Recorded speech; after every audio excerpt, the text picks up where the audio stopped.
Minamahal kong anak, nararamdaman mo ba ang bigat ng karamdaman sa iyong buhay? Sa bawat paghinga mo, nararamdaman mo ba ang mga pag-aalala at takot na dala ng sakit? Alam ko ang lahat ng iyong dinaranas at naririto ako upang bigyan ka ng kaginhawaan at pag-asa. Ako ang iyong Diyos at ako'y laging kasama mo. Huwag kang mag-alala sapagkat ang aking mga kamay ay laging nakahanda upang yakapin ka at pawiin ang iyong mga pagdududa. Sa bawat sandali ng iyong kahinaan, nais kong malaman mo na hindi kita iiwan. Ang aking pagmamahal ay walang hanggan at nais kong malaman mo na sa pamamagitan ng pananampalataya, makakamtan mo ang kagalingan na iyong hinahangad.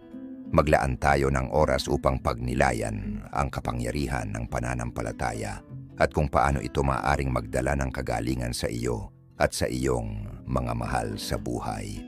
Sa aking mga salita, makakahanap ka ng kapayapaan at lakas na magpapatibay sa iyo sa bawat hakbang ng iyong paglalakbay. Sa Aklat ng Mga Bilang, Kapitulo 6, versikulo 24 hanggang 26, sinabi ko, "Pagpalain ka ng Panginoon at ingatan ka. Paliwanagin ng Panginoon ang kanyang mukha sa iyo at maging mapagbigay sa iyo. Itaas ng Panginoon ang kanyang mukha sa iyo at bigyan ka ng kapayapaan." Ang mga salita ko ay naglalaman ng pangakong kagalingan at kapayapaan. Pagnilayan mo ang mga ito at tandaan na ako'y laging naririto upang alalayan ka. Sa pamamagitan ng pananampalataya, makakamtan mo ang kagalingan at lakas na iyong hinahanap. Ako ang iyong Diyos at ako ang magbibigay sa iyo ng kalakasan at kagalingan sa bawat pagsubok na iyong pinagdaraanan. Huwag kang matakot sapagkat ako ang iyong liwanag at kaligtasan. Sa Aklat ng Mga Awit, Kapitulo 23, versikulo 1 hanggang 3, sinabi ko, "Ang Panginoon ay aking pastol, hindi ako mangangailangan. Pinahihimlay niya ako sa luntiang pastulan, inaakay niya ako sa payapang batisan, binibigyan niya ako ng bagong lakas. Pagnilayan mo ang mga salita kong ito at hayaan mong magbigay ito sa iyo ng kalakasan at kapanatagan sa bawat araw ng iyong buhay." Manalangin tayo nang magkakasama, sapagkat sa ating sama-samang panalangin, mararanasan natin ang aking kapangyarihan at pag-ibig. Sa sandaling ito, isantabi mo ang iyong mga alalahanin at ituon ang iyong puso sa akin. Panginoon, lumalapit ako sa iyo na may mapagkumbabang puso, humihiling ng iyong gabay at kalakasan. Tulungan mo akong magtiwala sa iyong plano at lakasan ang aking pananampalataya sa bawat araw.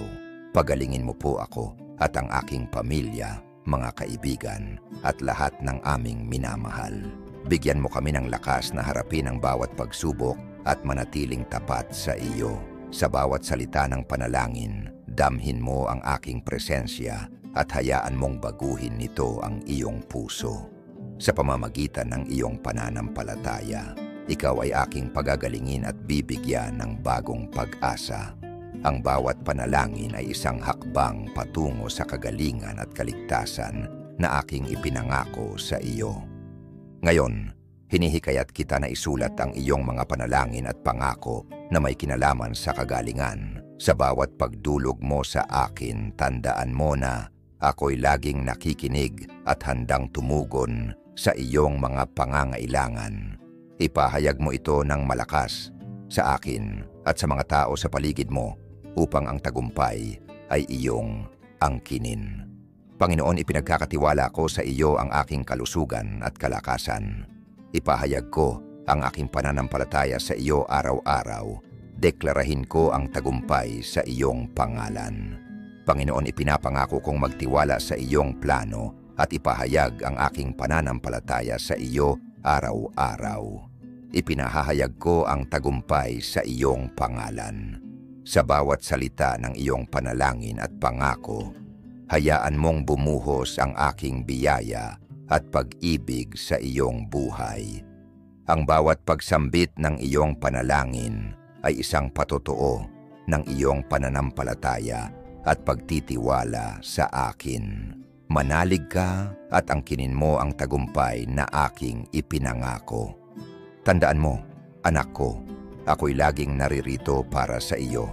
Magtiwala ka sa aking mga salita at hayaan mong ang iyong pananampalataya ang maging iyong lakas.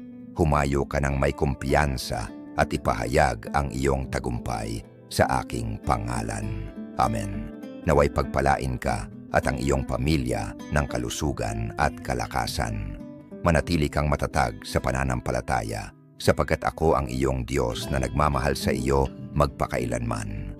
Sa bawat hakbang ng iyong buhay, ako'y kasama mo, nagbibigay ng gabay at lakas.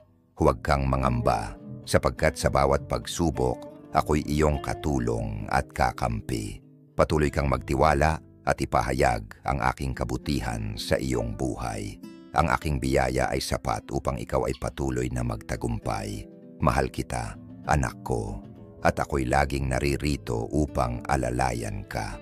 Sa bawat paghinga mo, sa bawat tibok ng iyong puso, ako'y naririto, nagbibigay ng lakas at kagalingan.